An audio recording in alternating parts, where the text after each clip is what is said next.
Assalamualaikum warahmatullahi taala wabarakatuh. Bismillah, alhamdulillah, salatu wassalamu ala rasulillah wa ala alihi wa sahbihi wa man wala amma ba'. Alhamdulillah, sekali lagi kita dapat bertemu untuk sesi video pada kali ini untuk kita menyambung perbincangan ataupun perbahasan huraian berkaitan dengan kitab Talaqi Al-Qiraat 10 Imam, Tariq Syatibiyah dan juga Ad-Durrah. Maka pada video yang lepas kita dah sampai kepada pelajaran yang ketujuh. Maka pada sesi video pada kali ini insya-Allah kita akan bincangkan pelajaran yang seterusnya, iaitu pelajaran yang ke-8 berkaitan dengan imam yang ketujuh, iaitu Imam Al-Kisai dan juga kaedah bacaannya dalam suratul Fatihah. Baik, sebelum kita tengok kepada kaedah bacaannya dalam suratul Fatihah, maka sama-sama cuba kita tengok huraian ataupun kita kata penjelasan berkaitan dengan biografi sedikit latar belakang kehidupan bagi Al-Imam Al-Kisai berserta dengan dua orang perawinya. Jadi Al-Imam Kisai, cuba kita tengok muka surat 22. Yang pertama, Imam Al-Kisai. Al-Kisai ejaan dia kaf sin alif hamzah ya. Wafat pada tahun 189. Wafat pada tahun 189. Dan tidak diketahui secara tepat beliau punya tarikh orang kata apa, kelahiran beliau. Tarikh kelahiran beliau tidak diketahui secara tepat. Cumanya dikatakan beliau meninggal ketika berumur 70 tahun. Lebih kurang umur 70 tahun. Jadi boleh kita katakan bahawasanya kelahiran beliau adalah sekitar tahun mungkin 119 ataupun 120 Hijrah umpamanya, kerana ada ulama menyatakan wafat 70 ketika umur 70 nah. Cuma jarang tidak disebut dalam mana-mana kitab berkaitan dengan tarikh lahir. Mungkin ada lah. Tapi menyebut berkaitan dengan umurnya tu ada. Baik, nama sebenar beliau ialah Ali bin Hamzah Al-Asadi Al-Kufi. Ali bin Hamzah Al-Asadi Al-Kufi digelar dengan Al-Kisai kerana beliau pernah berihram dengan menggunakan kain kisah. Itu kalau ditanyalah kepada kita. Baik, dan ada satu dia punya nama panjang dia. Nama panjang dia. Dalam kitab yang saya letakkan ni nama pendek sahaja. Nama panjang boleh kita tengok Ali bin Hamzah bin Abdullah bin Osman. Ali bin Hamzah bin Abdullah bin Osman Al-Kufi. Digelar dengan Al-Kufi. Sebab apa digelar dengan Al-Kufi? Kerana beliau berasal daripada Kufah. Kemudian beliau menetap ataupun bermustatin di Baghdad. Baik, kemudian beliau digelar dengan Al-Kisai ni. Ni orang tanyalah sebab apa digelar dengan Al-Kisai. Kisai bukan nama sebenarnya, hanya gelaran. Maka ada beberapa pandangan lah berkaitan dengan sebab beliau digelar dengan Al-Kisai. Dikatakan yang pertamanya adalah beliau berihram haji berkemungkinan atau umrah dengan menggunakan kain kisah. Kain kisah ni wallahualam lah, dia berkemungkinan sejenis kain yang berkemungkinan masyhur pada zaman tersebut. Maka dan kemudiannya ada satu pandangan lagi menyatakan bahawasanya kisah ini pernah memakai kain kisah dan berada dalam majlis Imam Hamzah, iaitu imam yang ketujuh, imam yang keenam. Dia mengaji dengan Hamzah juga. Jadi dia berada dalam majlis tersebut dan memakai kain kisah. Yang berkemungkinan kain tu mungkin lain pelik sikit daripada orang lain. Dan kemudian Al-Imam Hamzah katakan kepada anak murid dia yang lain, cuba tengok tu seorang yang memakai kain kisah, sahibul kisah. Jadi start daripada tu orang menggelarkan Al-Imam Al-Kisai dengan Al-Kisai, hasil daripada kalimah pakaian tersebut. Baik, kemudian seorang yang sangat alim dalam bidang nahwu dan juga qiraat. Sudah pasti kisah ini dirujuk juga sebagai seorang yang alim dalam bidang bahasa Arab dan diangkat sebagai pakar rujuk ilmu qiraat di Kufah selepas kewafatan gurunya Imam Hamzah. Jadi Imam Kisai ini dia mengaji kepada Imam Hamzah juga. Imam yang keenam, dia berada di Kufah juga. Imam Hamzah juga berada di Kufah. Dan kemudian sedikit lagi berkaitan tambahan, info tambahan berkaitan dengan Al-Imam Al-Kisai. Imam Kisai ini dikatakan dia mengambil bacaan daripada Imam Hamzah hampir 4 kali khatam. 4 kali khatam. Dan juga dia mengambil juga daripada Muhammad bin Abi Layla. Dan macam-macam lagi gurunya Isa bin Umar Al-Hamazani dan Abu Bakr bin Ayyash Asy-Syu'bah. Dia mengaji juga kepada Syu'bah. Dan sanad bagi al-Imam Kisai ini sehingga sampai kepada Nabi kita Muhammad sallallahu alaihi wasallam, maka banyaklah sanad dia banyak.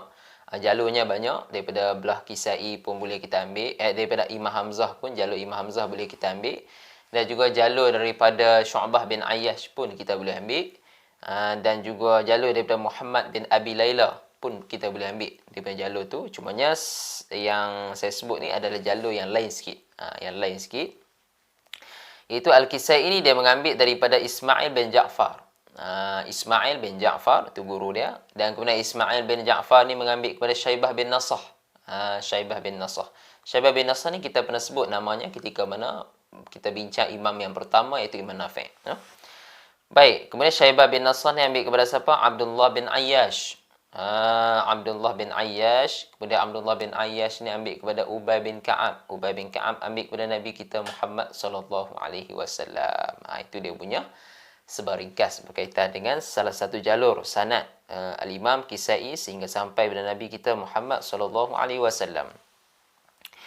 Baik, kemudian Imam Kisai ini masya-Allah seorang yang sangat alim, seorang yang sangat dhabit, kuat ingatan, dan dia menjadi pakar rujuk ilmu qiraat di Kufah selepas daripada kewafatan al-Imam Hamzah, iaitu gurunya. Baik, kemudian seseorang pernah menyatakan, iaitu Abu Ubaid fi Kitabil Qiraat, seorang ulama, dia menyatakan kana al-Kisai yatakhayyar al-qiraat fa akhadha min qiraati Hamzah bi ba'd wa taraka ba'dan. Imam Kisai ini dia mempunyai kemampuan untuk ikhtiar. Ikhtiar ni kita kata ijtihad dalam ilmu qiraat. Ijtihad untuk mengambil satu wajah untuk dijadikan bacaan dia, dan untuk menolak wajah-wajah yang dia tak mau. Macam tu. Dia talaki dengan banyak guru. Kemudian dia saring.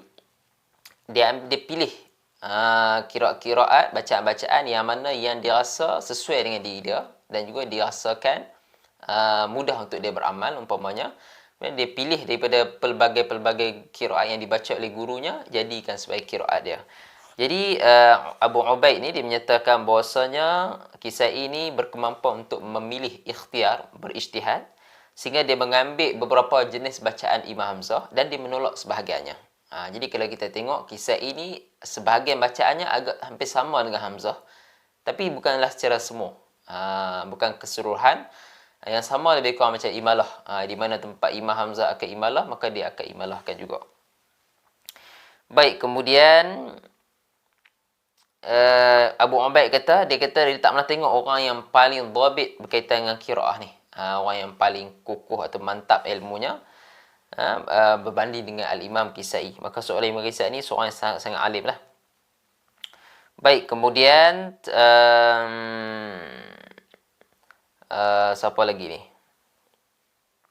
Kemudian disebut oleh Abu Bakar bin Al-Ambari, menyatakan bahawasanya Kisai ini dalam diri dia seorang yang sangat alim, sangat alim, a'lamun nas bin nahwi, seorang yang sangat alim dalam bidang nahwu, dan juga seorang yang alim dalam bidang gharib al-Quran, dan seorang yang sangat alim, seorang yang kita kata alim yang tak ramai ataupun tunggal. Alim seorang aja, dia seorang aja dia dalam kalangan tu yang alim dalam bidang Quran.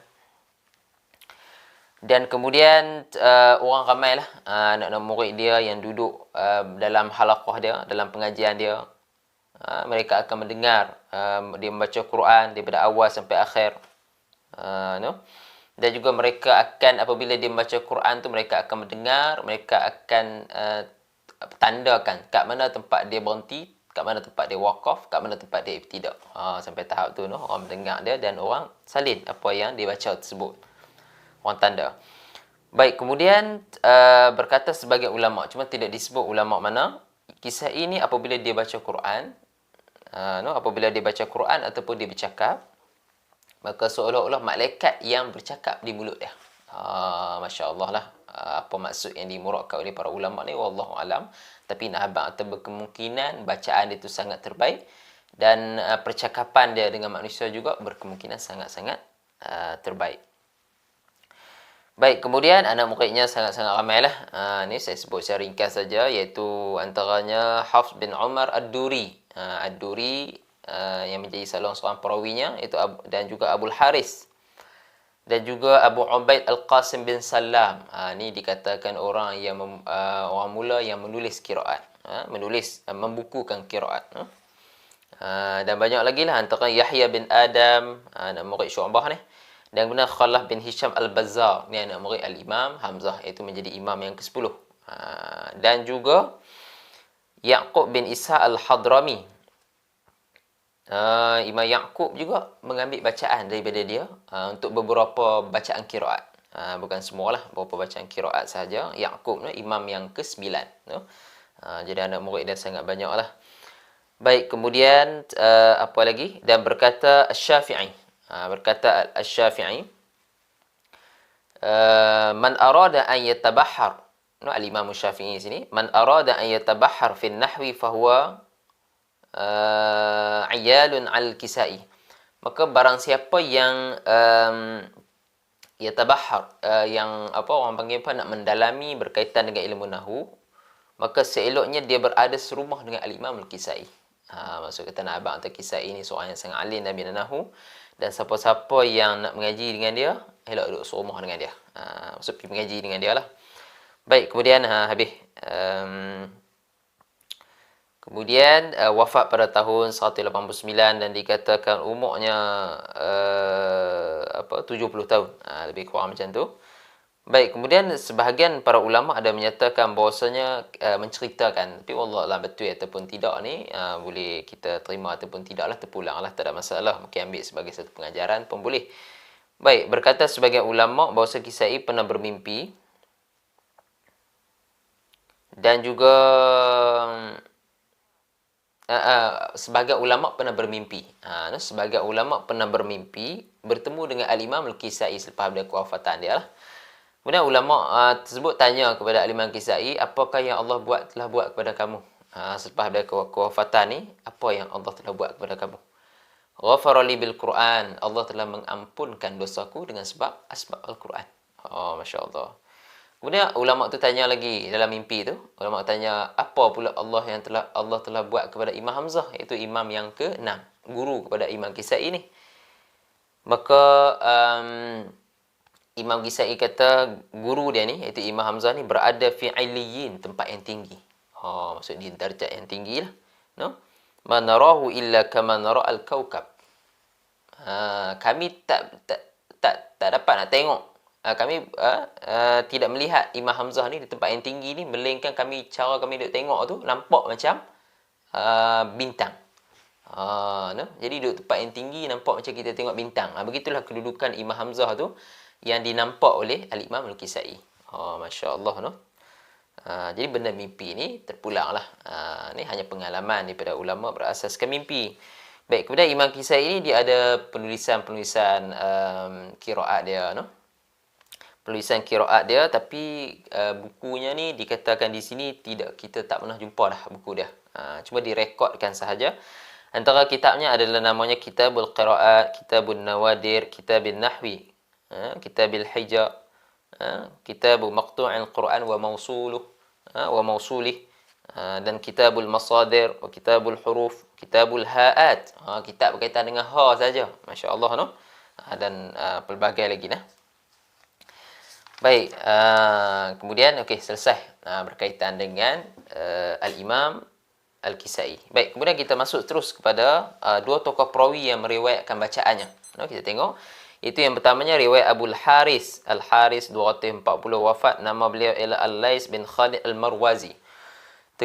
Terkenal dengan gelaran Abul Haris, seorang yang dipercayai dan dhabit, iaitu kuat ingatan. Baik, sebab sikit berkaitan dengan Al-Lais ni, tapi tak banyak Al-Lais ni yang disebut dalam kitab ni tak apa banyak. Baik, dia antara anak murid yang kanan bagi Al-Imam Al-Kisai. Anak murid yang hebat lah kita kata. Yang hebat, anak murid bagi Al-Imam Al-Kisai. Baik, kemudian seorang yang sangat siqah, dipercayai, seorang yang pintar, seorang yang kita kata dhabit, dia betul-betul kuat ingatan kita kata. kuat ingatan. Dan banyaklah anak murid yang meriwayatkan bacaannya, no? Antaranya Salamah bin Asim, kemudian Muhammad bin Yahya Al-Kisai As-Saghir, wal Fadl bin Syazan, dan juga pelbagai lagi. Dan juga wafat pada tahun 240 Hijrah dan tidak disebut tahun kelahiran bagi Al-Imam ataupun riwayat Abul Haris. Itu sahaja yang disebut berkaitan dengan riwayat hidup bagi Abu Al-Haris. Dan kemudian seterusnya yang kedua adalah Ad-Duri. Ad-Duri ni nama gelaran beliau ialah Hafs bin Umar bin Subhan Al-Azdi. Gelaran Ad-Duri adalah bersempena dengan nama sebuah daerah di Baghdad, iaitu Ad-Dur. Yang ni Ad-Duri ni kita dah bincang, kita dah terang ketika mana kita sampai kepada Imam Abu Amrin. Imam Abu Amrin Al-Basri, imam yang ketiga, riwayatnya iaitu Duri dan Susi. Duri itu sama. Orang yang sama dengan Duri Al-Kisai ni. Jadi Duri ni dia banyak mengaji lah pada sana sikit. Riwayat sana pun dia ambil, riwayat sini pun dia ambil. Baik, kemudian kita teruskan kepada kaedah bacaan riwayat Abu Al-Haris dalam suratul Fatihah. Cuba tengok, tiada perubahan. Maksud kata Abu Al-Haris, riwayat Abu Haris ni tiada perubahan, bacaannya sama seperti riwayat Hafs. Baik, kita praktik sikit bacaan Imam Abu Al-Haris untuk kita ambil keberkatan lah, walaupun bacaannya sama sahaja dengan Hafs an Asim. Baik, kita baca lah. A'udzu billahi minasy syaithanir rajim. Bismillahirrahmanirrahim. Alhamdulillahi rabbil alamin. Ar-Rahmanir Rahim. Maliki yaumiddin. Dibaca dengan ada alif nah. Ada alif. Kemudian iyyaka na'budu wa iyyaka nasta'in. Ihdinas siratal mustaqim. Baca dengan shad.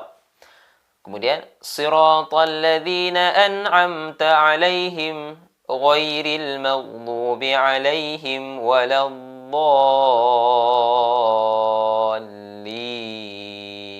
Amin. Alhamdulillah. Jadi bacaan dia sama saja dengan riwayat Hafs. Baik, kemudian kaedah bacaan riwayat Ad-Duri dan surah Fatihah pun tiada perubahan, sama sahaja. Jadi Abul Haris tadi pun sama, Duri pun sama. Jadi bila sama kita tak payah bacalah di sini, kita madai dengan tadi sahaja. Dan kemudian kalau tuan-tuan dan puan-puan gabungkan riwayat Abul Haris dan juga Ad-Duri menjadi iaitu bacaan Kisai pun sama juga dengan riwayat Hafs. Boleh tengok di bawah lah, memang tidak ada apa-apa perubahan. Jadi cukup sekadar itulah untuk sesi video pada kali ini. InsyaAllah kita sambung lagi pelajaran akan datang. Sekian. Wassalamualaikum warahmatullahi wabarakatuh.